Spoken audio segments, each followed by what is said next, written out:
Death X might be good against, Yellow Hybrid just because, the whole vaccine engine and whatnot, but they're clearing out the Death X on their turn. Also, on a side note, I just forgot what Koagamon they're playing. We don't have this Koagamon, it's a promo. Which one? What's happening? Sorry, just talking about earlier. Yeah. Japanese. I know, but which one is it? It's on play or when Digivolving. One of your opponent's Digimon or Tamers can't unsuspend until the end of their turn. I don't like that they're doing this double shit now. It's like on play and Digivolve. Doesn't feel right. I feel like it's just to open up different avenues. When the game started off, it was very linear, and now they're really trying to give you multiple different ways to play decks. Also, the fact that it's a 4 cost is pretty crazy. But yeah, okay, sorry. What do you mean sorry? There's nothing to be sorry. Wait, because I realized if we're going to start the podcast. X you were talking about? For what? The one that's on player when Digivolving something. That's Koaga. The promo Koagamon that... My bad. Yeah, that we have not received yet. Yeah, I checked the audio. Audio is good on all of us. Perfect. So I guess whenever you want to do it, we'll take her away. Yes. Do it, baby. Do it, baby. I don't have any entry stuff to put in for us to all laugh at later. Why? OG Gigas makes amazing noises. Huh? Because I was just testing stuff before. Alright, new episode of the podcast. Hopefully we finish editing within a reasonable time so that it's not a month or two before this comes out again. Yes. Possible. Very possible. Life's busy, Christmas is coming up, Black Friday just passed. Time's busy, man. You spend a lot on Black Friday or no? No. Oh, no, $100. I'm poor, man. That's true. 100's not bad. Yeah. Black Friday doesn't feel the same no more. Well, the stores are empty. Yeah. Nobody's going out. Nobody want to buy stuff. It became a rich man's holiday. Well, it's not even a holiday, but... It's funny. I remember seeing a video where the guy's like, Black Friday used to mean something. You would run people over just to get a TV, go to jail, pay your bond, and it'd still be cheaper than buying TV at full price. Yeah, there's actually a couple of videos going around now of people walking into Walmarts and Targets in the States, and they have the Black Friday logo. Well, aside from the fact that yes, it is empty, they have the Black Friday for sale sign on it, and they're removing the sign to see what the actual original price was, and it's the exact same price. Yeah, fucked. And apparently this is an ongoing phenomenon on I think I watched about 4 or 5 videos that were all the same thing, and it's absolutely mind-boggling to me that they think they can get away with that. Yeah, I think that's US, right? Because it's Target. Yeah, there's a lot of US videos. Yeah. Because I'm 100%, you can't get away with that here in Canada. Freaking every year, I'm forced to take a stupid training course. Be like, hey, you can't advertise like this. Marketing, this is how it's determined. I'm like, fuck. Well, I feel like they're also not supposed to do that. It's not a Canadian thing. I think it's just general. You're not allowed to do that. Well, I actually don't know. I don't want to 100% say that, but I'm pretty sure that you can't just be like, oh, it's a new sale. It's like loot boxes, right? Where they have the price is 50% off, but it was never that price to begin with. It was always $20 or something. But when they released it, they're like, oh, $40, 50% off. I think that's actually illegal, if I'm correct. You can't actually do that. Loot boxes? Because Fallout 76 got shit. Because when the game first came out, their currency thing was $50 slashed $25, 50% off. But it was never $50 to begin with. And I remember they got into a lot of shit and they had to change it. Interesting. I'm pretty sure I saw that. So now it's just straight up, it's $20 now. It's not $40 slashed 50% off.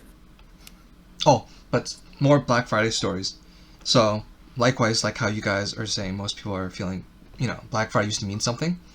I remember at work, because I work with fucking data analysis on cell phones and shit like that. My boss told me, hey Andrew, when you build your forecast for November, don't expect us to sell a lot on Black Friday because our plan is to not discount devices because we need to worry about revenue this year. I'm like, sure, okay. And I look at it, I'm like, all right, everything up until the 10th of November, you're right. It's fucking dog shit numbers. And then all of a sudden, on the 14th, the sales started coming in. And I started looking at data, I'm like, what the fuck happened? Because every year, it's always Black Friday. The most sold device is an Apple device, but it's a year old. Because the newest one, so this year would be 15, we're not discounting. It's only the 14 that's discounted. So I expected, I was watching the 14th, the iPhone 14s. There was still no discounting. So I'm like, where the fuck are the sales coming from? I'm like, what the fuck? People are just buying Androids now. It's the Pixel 7 and the Samsung S23 FE. Because that's recent? Like, this is recent? This is they dropped price on the 14th to, what was it? The Pixel 7, if you buy it on contract, you get, I think it was $1,000 off, just the device. And the SE23, no, sorry, the S23 FE was, I think, almost $2,000 off.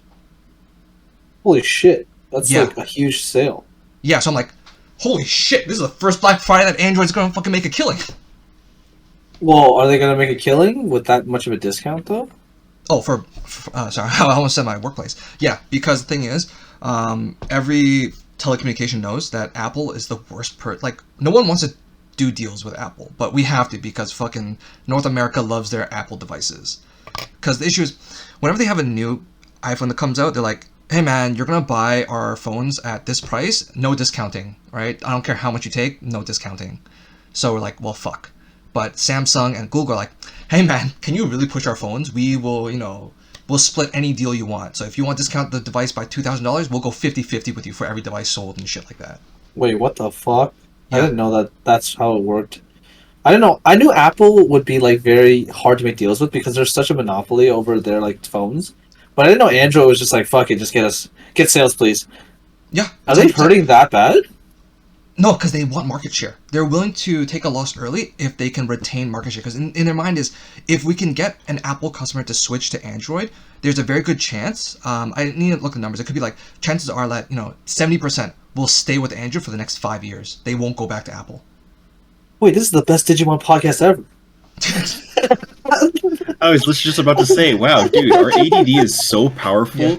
We just started the friggin' podcast, and we're already on a completely different topic. Holy shit, the meta's Android. The BT14 meta's Android. Dude, okay, one last point. Remember, like, before COVID, there was, like, a time where, like, Huawei was doing amazing in sales? Like, everyone was like, oh, shit, Huawei phones. Dude, they weren't doing 50-50. They were like, yo, you want to do $500 off our device? Yeah, we'll cover all 500 of it. Every sale... Wait, I don't even see many Huawei's anymore now. Like, I'm not seeing many. I don't know what happened to them. Yeah, they're I don't, because I'm not in the pricing team anymore, so I don't know what the deal is. But like, I agree, they're not pushing anymore. No one's pushing Huawei anymore. Welcome to the podcast. Yeah. So how was back to Digimon? How was your experience in BT14 format? Go TJ. Do you think? All right. D Brigade is a learning experience, or DigiPolice, or whatever you want to call it. It's fun. It's very fun. Mirror matchups suck. I have to reevaluate everything. I'm sorry what happened on Thursday. No, that's fine. That's fine. I just hate you. No, I'm kidding. No. Honestly, it was a bit of a learning experience because that was my first time actually playing against Beelzemon. I didn't think it'd be too bad, but I didn't really take into account how much removal Beelzemon just naturally has as it digivolves up. Ball, like that Impmon. Ball X, blow. I go into Beelzemon, do your thing, and then I'll just slinger. Yeah, and then it's just like by the time I can get some kind of a board state going, it was like, oh no. But aside from that, like, the deck play is great. I can totally see it being at the very least, a semi-competitive deck. My only real gripe was that I couldn't play a full alted out version on the accounts of I'm having a wee bit of a Schrodinger's situation with my mail right now, where 2 Commandramon alt arts and the Black Tamer are kind of floating around somewhere in space. I might get them, I might not get them at some point, God only knows. Oh yeah, your Canopus hates you, man. Oh yeah. First 2 Analog Man event pack 5s, and now these. So we'll see what happens. But no, honestly, the format does feel revitalized. Obviously, there are so many decks that are like viable now. It's, I don't know about you guys, but like it's refreshing, but also holy crap, having to like learn brand new decks every single match is kind of an overwhelming situation. What do you think about the old, like, Mirage and Shangri are still huge in the meta? I think Mirage has definitely gotten way stronger with the trainings, even with the hit. I just don't see enough shines to really give information on that, but I think Mirage is really good still. I know, Andrew, you played Mirage Thursday, right? Yep. How did you feel? Like, TJ, did you play against any Mirages? Yes, Yeah, I I played Oscar. Oscar? yes, I played against one Mirage, and I'm so embarrassed. I'm still like mulling it over till today. Game one, I didn't lose to Mirage. I lost to Gomamon. Oh, it just shits itself back out, and you're That like, ah. rookie is so deceptive because Oh, you can't be blocked! I had such a slow start. Or I had a bit of a slow start. So he goes like Gomamon in the back. He starts us off. He goes Gomamon in the back. My turn. I set up a training. I set up a Commandrum on the back. His turn. He promotes. Has jamming because he has the Bokumon underneath it, and I've got no Digimon. Swings. Easy cleanup, and then Digivolves it into a Gauga to end his turn. My turn. I promote up. I choose aggression over trying to clear the Digimon, so I get one check. No big deal. He goes again, just swings, and he's like evidently bricked. And he won game one just by swinging Gomamon at me over and over again. I couldn't find a DCD bomb. Game two, I got the win. Just very quick, very explosive. Commandramon just goes wide.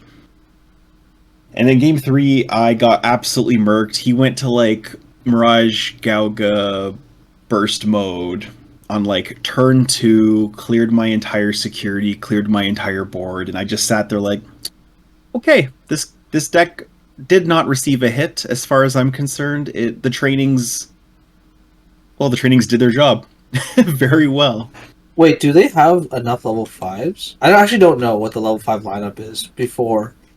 I think they just replaced it with Zudomons, honestly. Oh, that's true. Which are also just really scary to deal with. It was so funny. I saw Derek. We were playing 3v3, and one of the guys had an Agumon, and he warped into the War Grid, and then he swung. One of the guys tapped 2 Jerrys, drew to a Zudo Ace, bounced the War Grid. It just was not enough sources at that point. Oh, right. Strip and then bounce with less sources. Oh my god. Yep. There was no X antibody in it. It was just Agu to Gray to War Gray, and then strip those 2. No sources, bounce. Yeah, that was rough. Because, like, it was literally the only out, and he drew it off the Jerry's, which was really funny to me. Aces add such an interesting curve on the game. I hate it's game. Like, I've now learned that if you're versing the Angel deck or just yellow hybrids, whatever it might be, like, them passing turn with a level 4 on the board is the biggest trap ever. I saw someone Digivolve into Bulkmon, the one that if you have, it gets Sec +1 if you meet a certain condition, and then the yellow Chiaro gives it jamming, so we swing 2 checks jamming, it's suspended, and your immediate thought is like, sweet, I'm going to swing into it. And then they go, oh, by the way... last time? Yeah, blast into Magna Anja, make you smaller than me, watch you crash into yourself, good job. It's just like, oh, okay. Magna Ace is actually really strong. The fact that it adds removal and also recovery to like just healthy. Not overflow healthy, like not like over flooding like healthy. It lets you recover if you're unhealthy, which is like very fair. But the DP minus is fucking correct. Would you say it's to me personally, I don't think it is, but I've heard some discussion about this already. But do you think Magna Anja is in consideration for some form of a banhammer, or like, sorry, limiting? Depends on how much Secon takes over. It really depends on that. It's a very, very cheap recover one. And as people know, Secon doesn't care how much memory they give you. No, I honestly I don't think it's gonna get hit. I don't think it's only gonna used hit. in- No, because my thought is this: if the original Magmon didn't get hit when it was running fucking rampant with Hell Scythe, this is not gonna get hit because it has the only recover if you're at 5 or fewer. No, that's fair. And it's not only that, right? Because even if you think about the removal, it's a minus 6k maximum. So it's like That's not true. That's not true. It's a minus for every security you have. Yeah, If but you're I'm playing an assuming angel if you deck, recover and get it, right? If you no, the recover angel's and decks get it. can easily get very high in security. I got blasted at 7 security No, and 8 what- security. you're missing what I'm saying. What I'm saying is when you play it, if you want to get the recovery and the effect, 6 is the maximum. Oh, got you. If- Okay, got you. yeah. I see what you mean. Yeah, To get both value. Yeah, if you're 7, then you're playing 4 for the minus 7. You don't get the recovery off it either. Which could be good, right? Because if you're at like 10 secure, it's like, cool, that's like a long for 4 cost, effectively, until they out it. Going through the game history of like the decks that actually use Magna Anja, it appears to only be 3: Royal Knights, Vaccines, and the Yellow Hybrid. Wait, Royal Knights use Magna Angemon?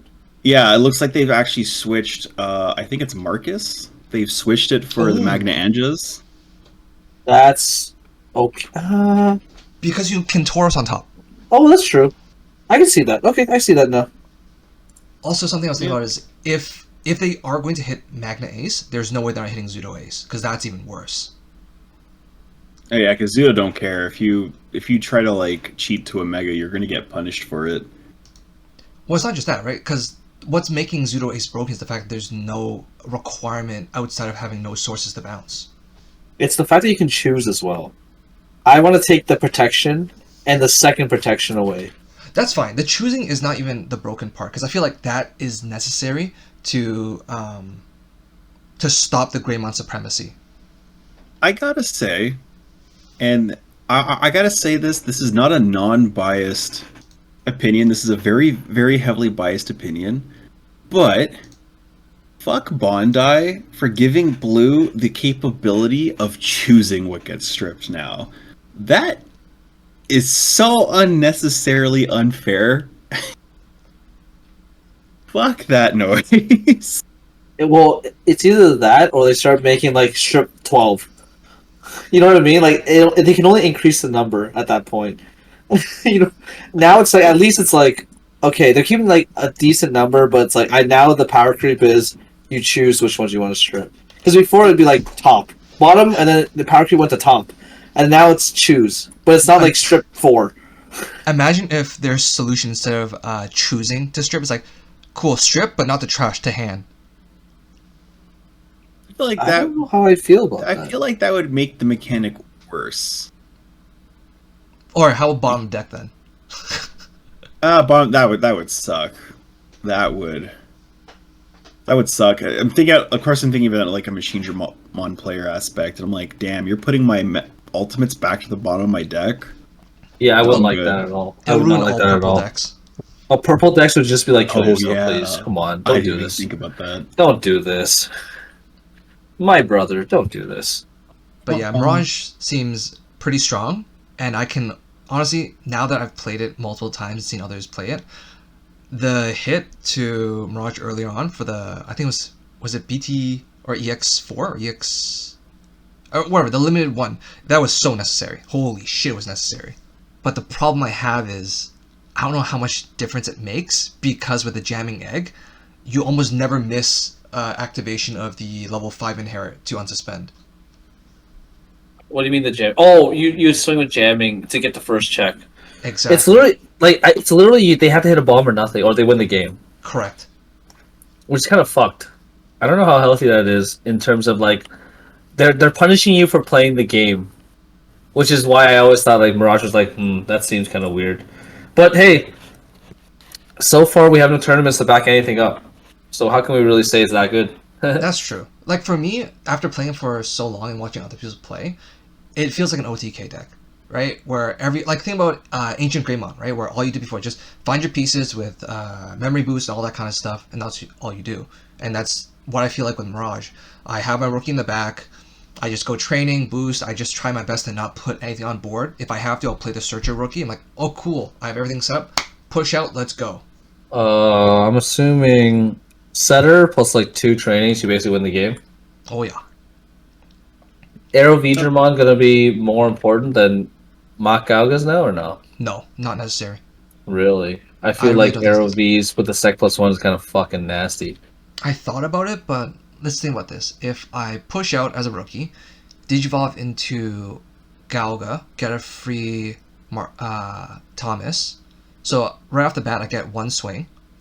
When I go from 5 to 6, I unsuspend, take one of your security away, swing. That's 3. So that's 3 checks now in total. Activate, let's say, a 3-cost Thomas, unsuspend. Check again. That's 4. But remember, if you had the Sec +1 at this point, you would have already won at this point, right? Swing 1, you take 1, Sec +1, and then Sec +1. Now they're at 0 before you burst mode. I don't think it's that much of a difference. Because think about it, right? You get the swing off of the level 5, so that's 1 check. You go into Mirage, that's another check. You don't unsuspend there. You have to activate the Thomas at that point. I see what you mean. Because the Mach Gauga one gives you... You don't even swing as Arrow V because you can't unsuspend. So you go from Arrow V to Mirage, take 1, swing for 2 checks, you're at 3. You activate Marcus unsuspend, and then you swing again for 2 checks. Mark? Oh yeah, Thomas. Yeah. Yeah. And then after you burst mode, you win the game. Yeah, but I'm thinking about this. I'm like, it's kind of effectively the same though. Like you're not really saving that much time with the Sec +1. The only positive I can see using Arrow V is if a lot of decks are controlling their hand size to be below 8.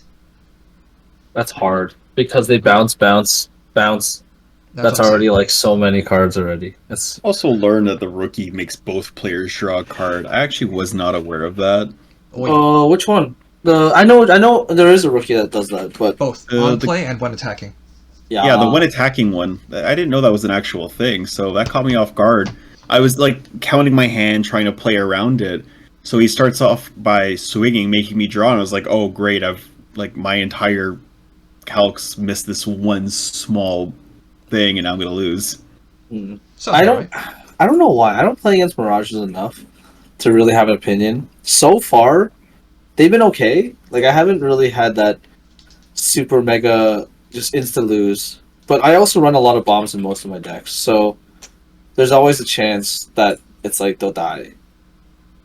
That also seems to be the standard now. It seems that a lot of the semi-meta or meta decks actually do play a not an excessive amount, but a fair amount of like option removal cards. And like, you know what's really funny? I find. Sorry. You finish your sentence. No. I was just giving. I was going to give examples of like certain decks, but like pretty sure people kind of already figured out what the deck lists kind of look like now.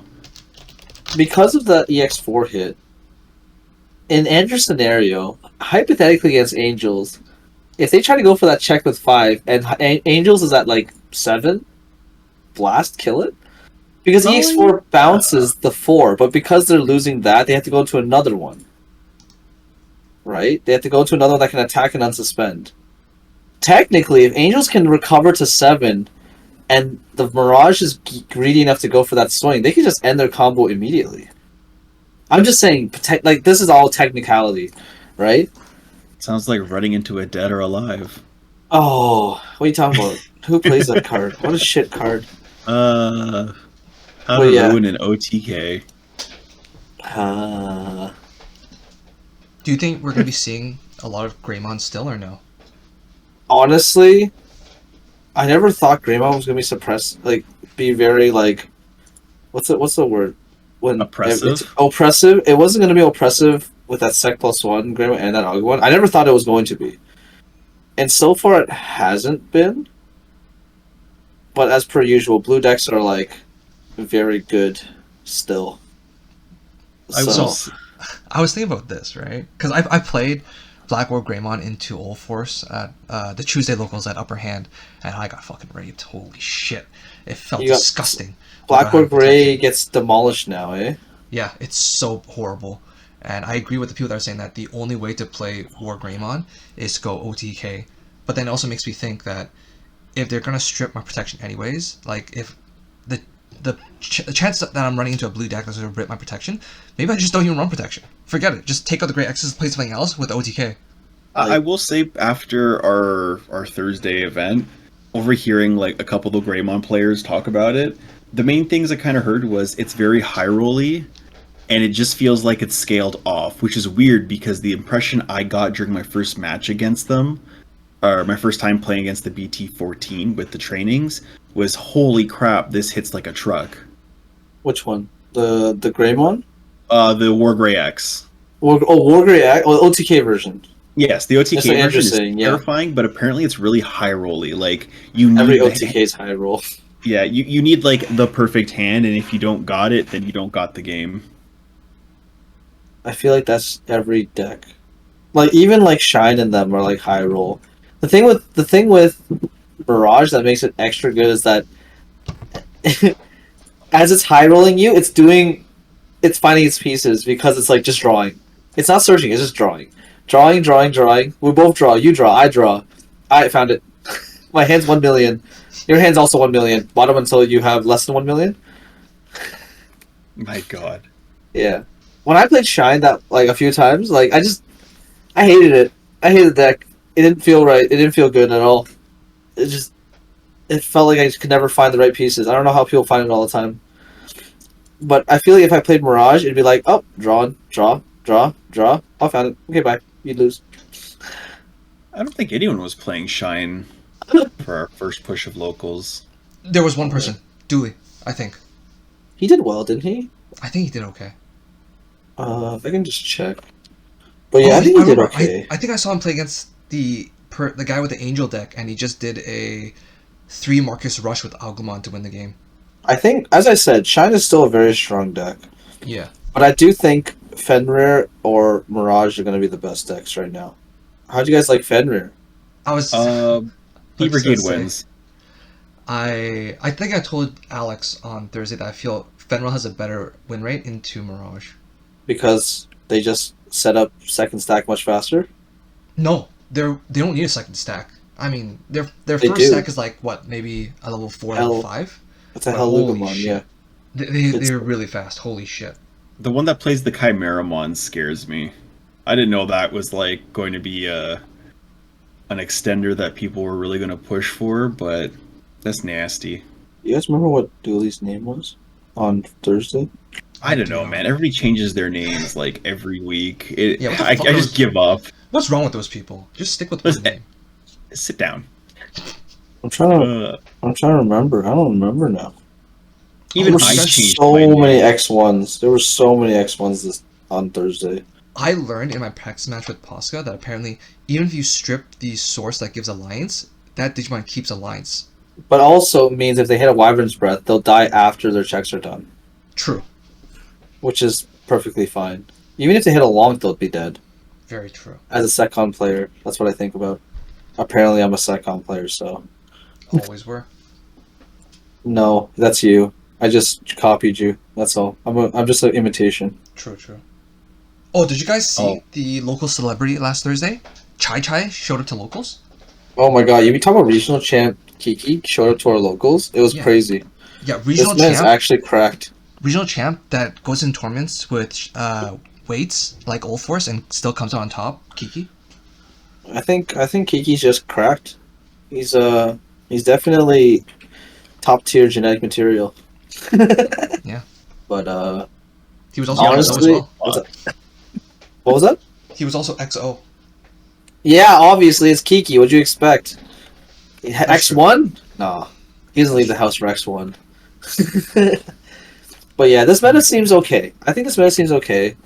I think decks are very fast, yes, but there is counterplay to a lot of these decks, which is fine. Like I feel like Fenrir Lugamon gets counterplayed by Bloom pretty hard, actually. Unless they find the Death X. But even if they do find the Death X, like Bloom just needs to be very careful how they set their board up. And then Mirage gets countered by Secon. Because I feel like these go through their whole deck. And all it takes is 2 bombs and Secon security to win the game. Because by the time they finish drawing their deck out, they'll probably only get 2 stacks. So that's all Psychotic needs is just 2 bombs. We call it Shine Gray. If you Shine Gray, you win or you lose. And I think D-Brigade's just really good as a deck. I don't know. I just hate seeing how it's like end of turn, 7 bodies. I lose. I'm just waiting for everybody to start teching in the Crimson Blazes. Just because it makes sense against the Bloomlord matchup, against the Fenrir Luga. Like, does it make sense against Fenrir Luga? Yeah, because you can't play Digimon by effects. That's true, I guess. So you go Fenrir, but then you have no additional gas to keep you going. I can see if you set up your full board and you're like, I am a 0 memory. Here, take 6. What are you going to do about it? Because even if they have 6 memory, what are they going to do? They actually just can't do much, right? They can hard drop a body, but then what is the hard drop body going to really do? Yeah. From my experience, Fenrir v D-Brigade, so long as D-Brigade can set up the most basic of like lines and have protection on the Brigadramon, they can't swing for game. Yeah, there's too much blockers. They can delete something to unsuspend, but like, then what? Won't do you. As long as they don't have piercing, you just block with anything else. Yeah. Well, even if they do have piercing, they still can't go for a game, right? Yeah, they only get 1 unsuspend and 1 delete, right? So, I think the deck Fenrir Lugamon is really fast though. Like, you have to admit, like, if you just miss one part of your line, you have to search like 1 extra time. You look at them and be like, I guess I lose. Yeah, it's very clean. It's very consistent, and the fact that your graveyard is basically the extension of your hand just makes it all the more fast. I can see now why Mario from Mario's Game World was saying that what's it called, Merciful Mode might go up in price.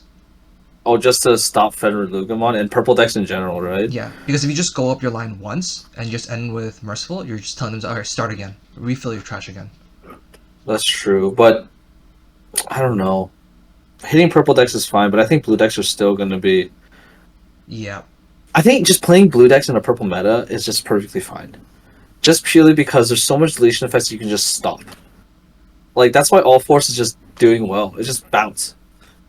Like, yes, it's super high roll compared to Mirage, but like, I feel like it's just enough that like the purple meta just like, alright, cool, fuck. Something but at the same time, what's up? The training boost, it really feels like every deck has a good comeback potential. Training boosts are kind of cracked. Yeah. Just a little bit. Just a little bit. Chances of them getting hit. Ooh. You know what? The chances? I don't think it will, but I would not be surprised. Well, let me try again. I would not be surprised if we do see them getting limited to 1 or 2. I think limited to 1 is fine. I feel like at least from what I have seen about previous top decks, looking at like the meta in Japan, Malaysia, all that stuff, and yes, I know it's different meta because they're best of 1s, we're best of 3s. Majority of them will either play 4, 3, or none. So like but it's in almost every single deck. If you stack deck, they're in every single stack deck. Well, even like Machine Dramon plays 3 of them for most decks I have seen. No, but Machine Dramon is pushing along to be more of a stack deck than before, right? Because before it's like slam EX1, please don't deal with this body. Please, I beg of you, don't deal with this body. But now it's like, I build into Machine Dramon, right? Analog, man, get ready to like just start passing turnover. Like, you know what I mean? That's how it feels like now. So I can see why they run a shit ton of trainings, so that the memory boost doesn't whiff on the analog mats, which is actually really important. So I think the accurate thing is just that if your deck builds up, you're generally playing 3 or 4 of them. 100%. Is the consistency 100%. of what I've seen. So I would not be surprised if they get hit, but I don't think they will, just because that seems kind of, I don't know, I want to say unnecessary, because it's not like we're limiting it to just 1 or 2 decks are able to use it. There's a training for every color. Not just it's that. like it push. Sorry, go ahead, Andrew. My bad. I agree that I don't think it's gonna get hit because it makes so many decks more consistent. Because using the Machine Dramon deck as an example, right? Think about how many times people that play Machine Dramon, they play Memory Boost or they play a Searcher, and they see Analog Man and like, well, shit, now it's going to the bottom deck. it makes the game not fun, right? Think about the same thing as when they implemented Mulligan, because they don't want the player base to look at their opening hand and say, all right, cool, I don't want to play this game anymore. I don't want to play this game. Fuck this. Yeah. I mean, that wasn't limited solely to Machine Dramon. The use of trainings has really just opened the outlet. So even decks that kind of fell off the meta can kind of go back to from being a casual deck to a rogue deck or a tier 2 to tier 1.5. Like, training just really opened up the avenue for decks you can expect to see at your locals. And I would dare say decks you can now expect to see when you go to a regionals, maybe even a nationals event. I don't know, I'm not good enough to be in a nationals, but you know what I mean.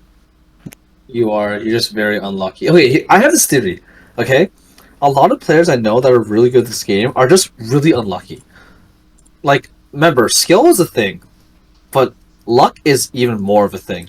You can be the best player in the world. If your hand's all level 6s, you lose. Or your bracket is all bad matchups. Exactly.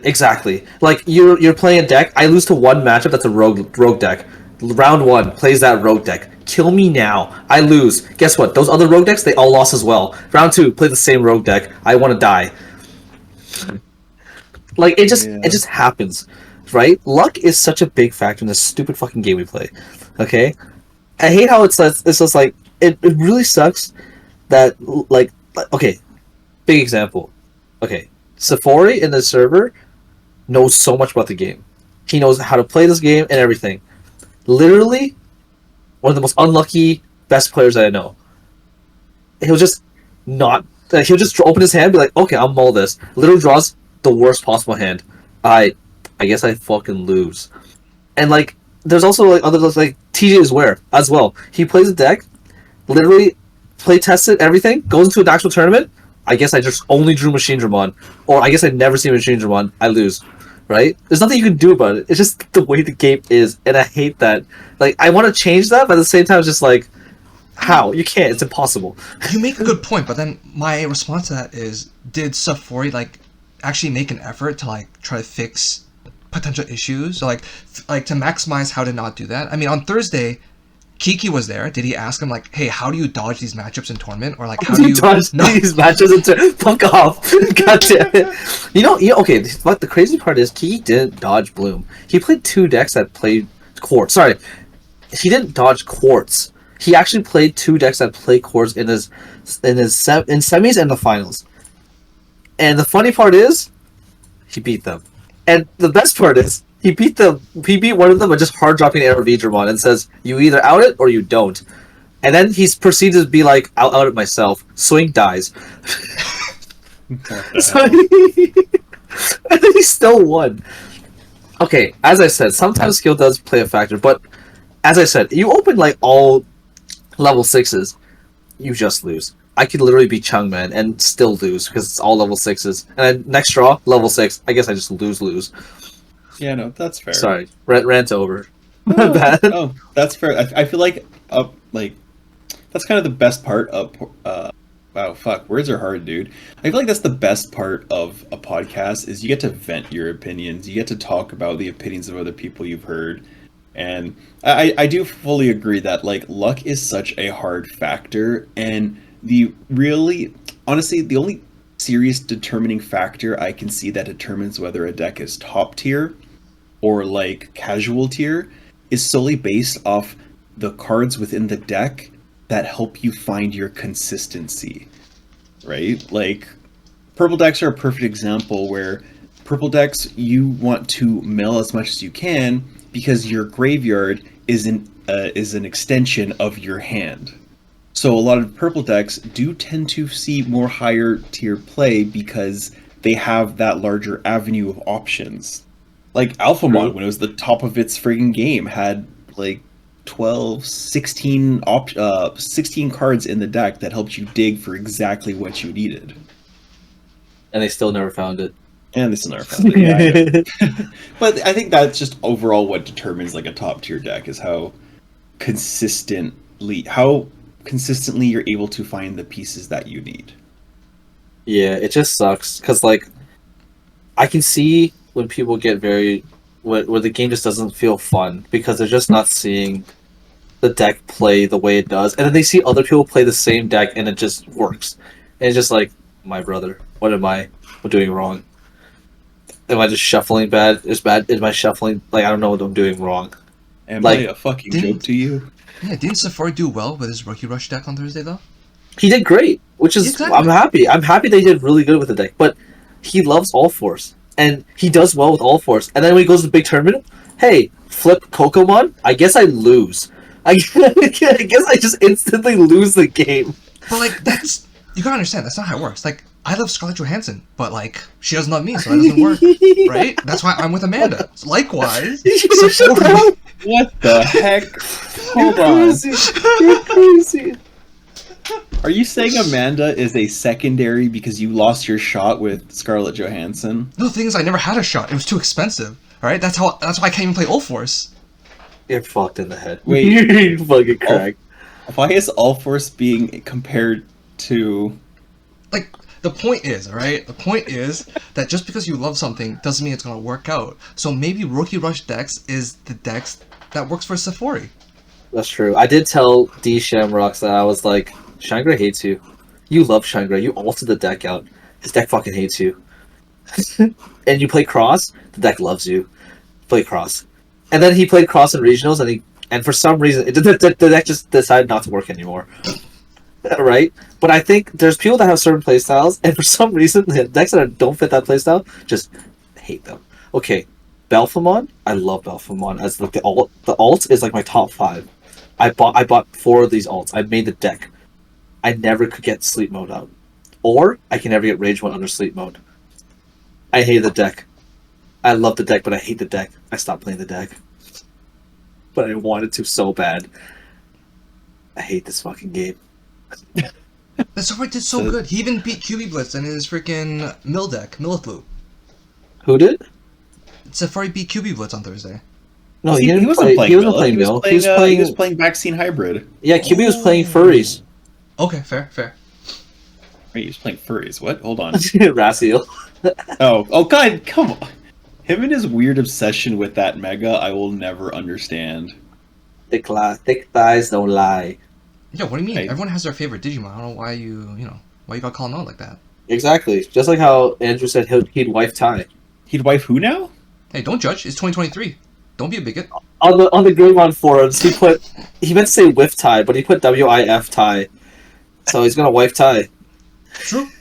It takes a lot of courage to do that. But yeah, it's so funny though because I love Lilith as the card. It's such a good extender. You never see me play Mill and locals anymore. I just played so many online options now. But like the deck, I love playing the deck still.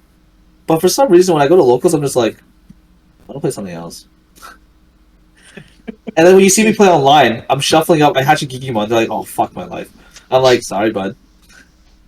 You can get milled in your own home." You won a regionals with it. now you can put it to rest. Oh, I'm never gonna put it to rest. I got a mat made for that deck. Yeah. I'm definitely playing it still. On a side note, I was I found out this morning that Lilithmon has a Jogress with Junomon, and I was so shocked by it that I had to actually bring it to the attention of the server because I didn't expect it. It's with Junomon, so I'm wondering if they'll ever make that a theme deck. I mean, at some point, I'm sure, but they have a lot. Like, I saw that. I think DJ Sex was like, it just stabs people to death. Or something like that. What the hell? It doesn't look very good. I didn't like it. I didn't take a good look at it yet. It's okay. Is it because it doesn't have boobs?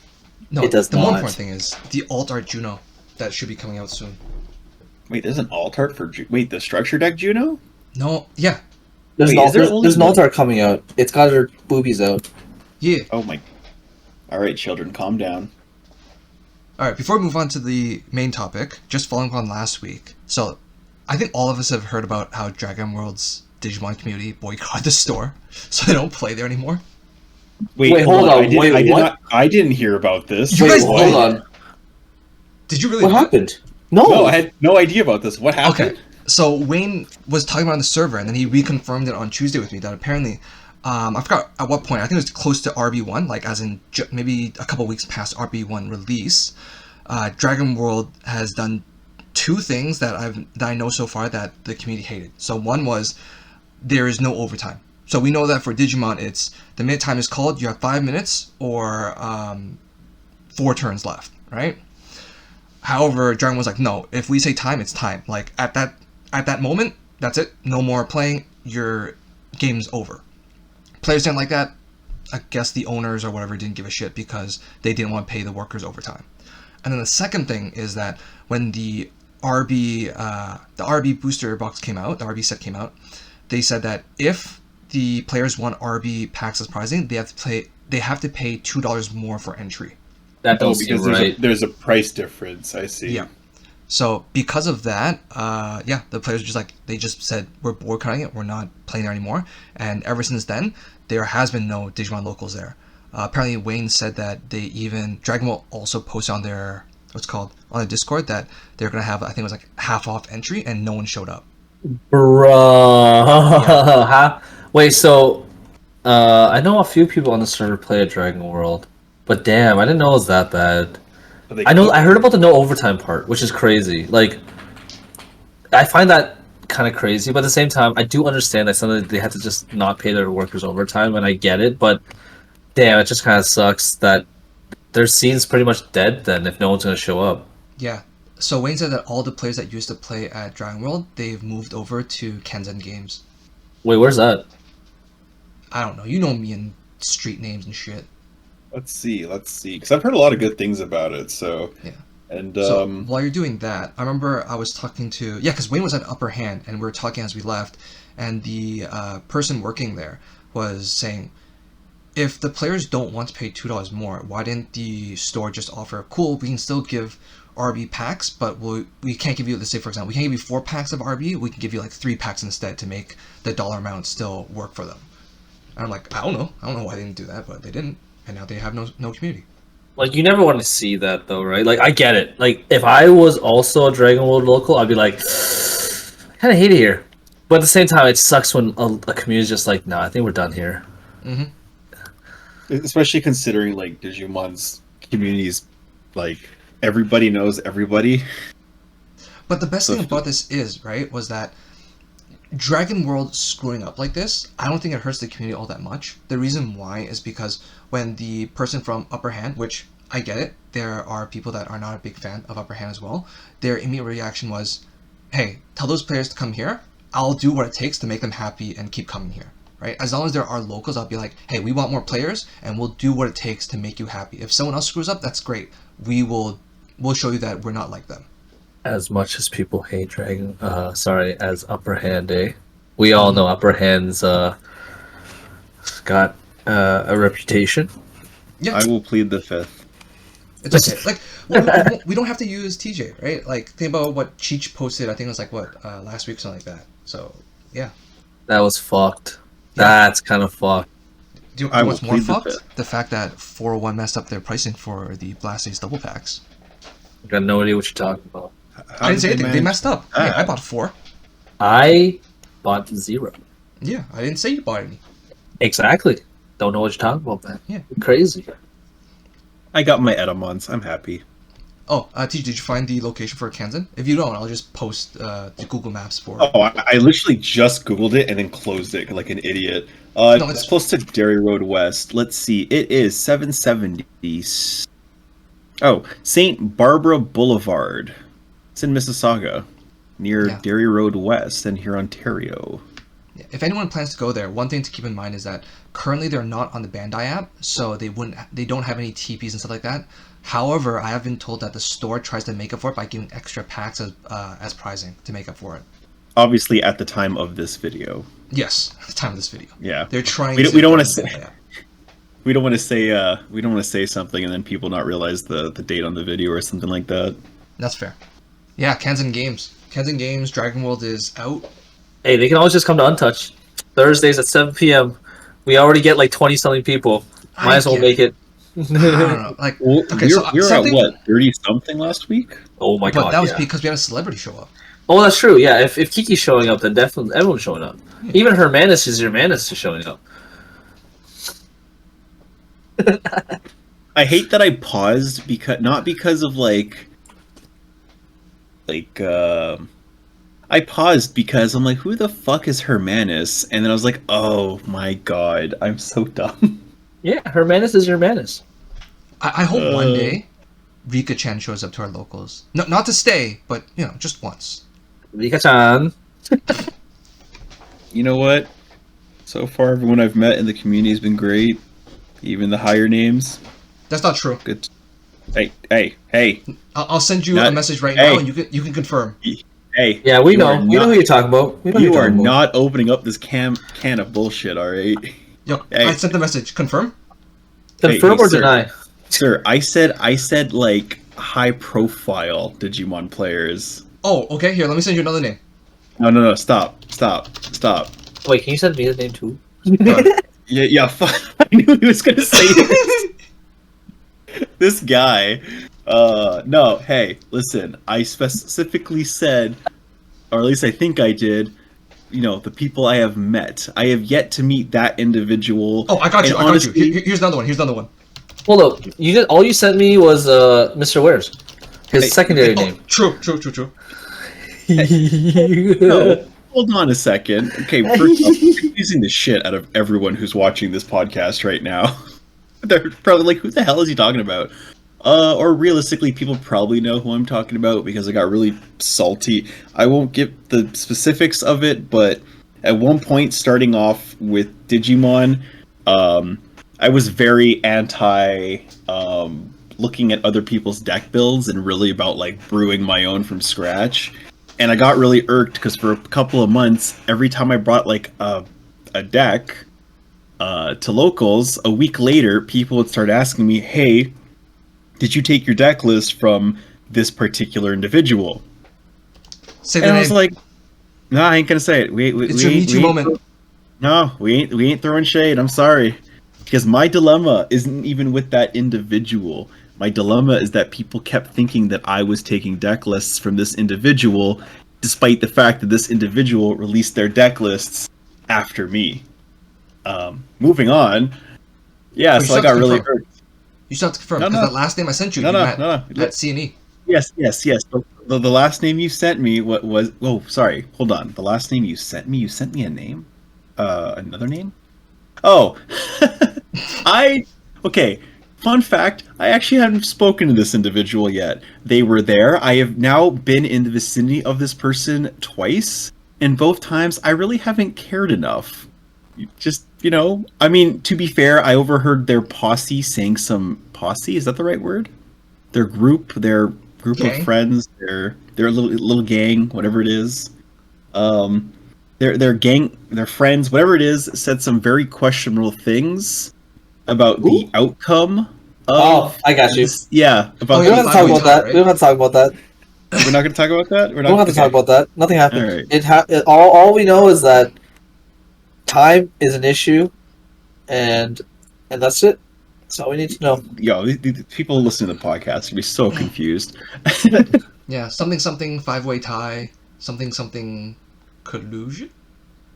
Rigged, collusion, insert things here. A lot of very, very grievous accusations were made solely because, so-and-so did not win, and anyways, but that's not the person I'm talking about.